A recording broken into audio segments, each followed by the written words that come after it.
So ultimately, our splash screen will look like this. So let's go ahead and construct it.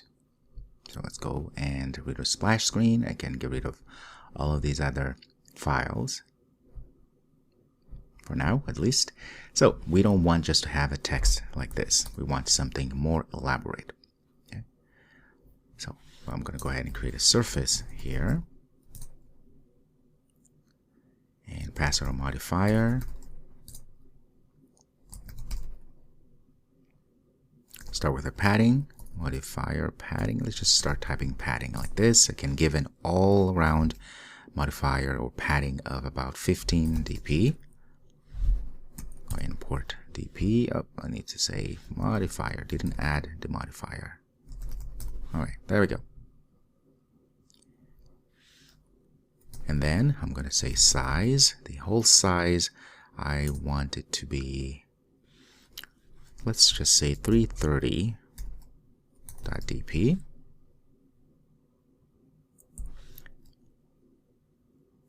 And then let's go ahead and add a shape to our surface because we're trying to create something like that. Okay, so let's say shape, and I want a circle shape.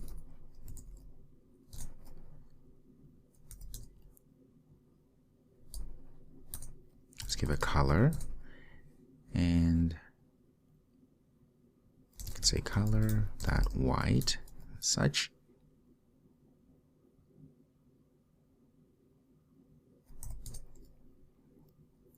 And now we are going to add this border around our circle shape.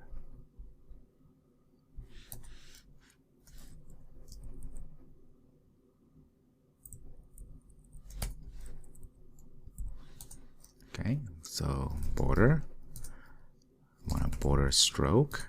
The width is going to be about 2 dp, and the color, let's say color that light gray as such.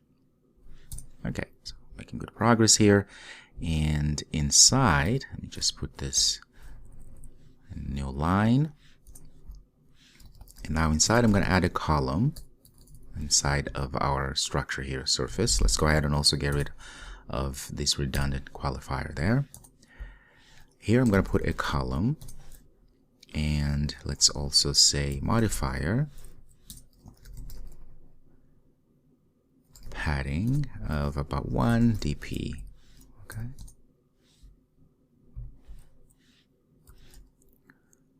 And then I'm going to say horizontal alignment. I'm going to use center horizontal as such.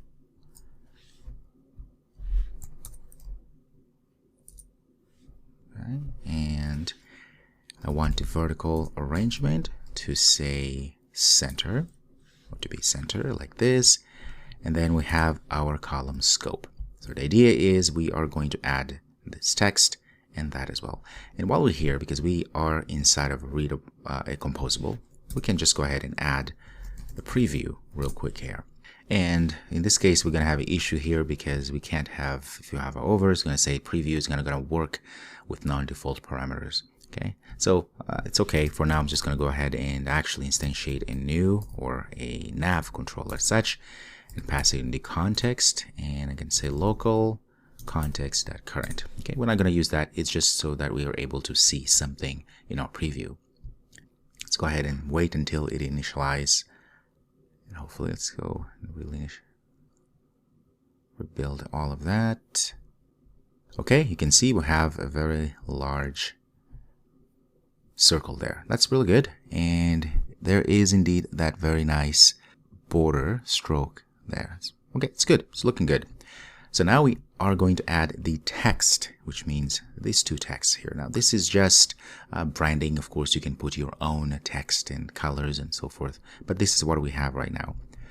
Okay, let's go ahead and add here. First of all, I'm going to add a logo, what I call a logo anyway. So this is going to be a text that will say a.reader. I'm going to pass a style. I'm going to use material, theme, typography, going to give it H3, so a little bit large. Then let's give a color, actually inside there. I'm going to use color.red, and I'm going to say copy to pass the alpha. Let's float here. I'm going to just make it a little bit dimmer, so 0.5f like this. Okay, let's go ahead and refresh real quick. Alright, there we go. A reader. That looks really good. Very good. And then at the bottom, I'm going to put some sort of a spacer here because we want to give some sort of space between what we have, this A reader, and what comes next. So I'm going to say modifier to give it the height, in this case, of about 15 dp. And then right after that, I'm going to add another text. And this one will say read change yourself. Very cheesy, but it's okay. And I'm going to actually want to add the double quotes. So for that, I will have to escape them, right? Like that. And put like that. So what I'm saying here is that I'm going to escape these quotes to be read as actually quotes, not just a string in our text there. Okay, let's go ahead and pass a style. I'm going to use material, theme, typography, and H5 as well.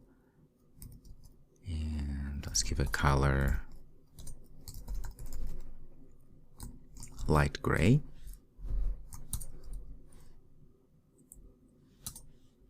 Such. Very good. Let's refresh. Okay, that looks good. Okay. Something similar to this. Now, the main idea here is because it's a splash screen, the idea is that it doesn't stay long, right? So it's going to go and stay up for a few seconds or milliseconds even, and then go away.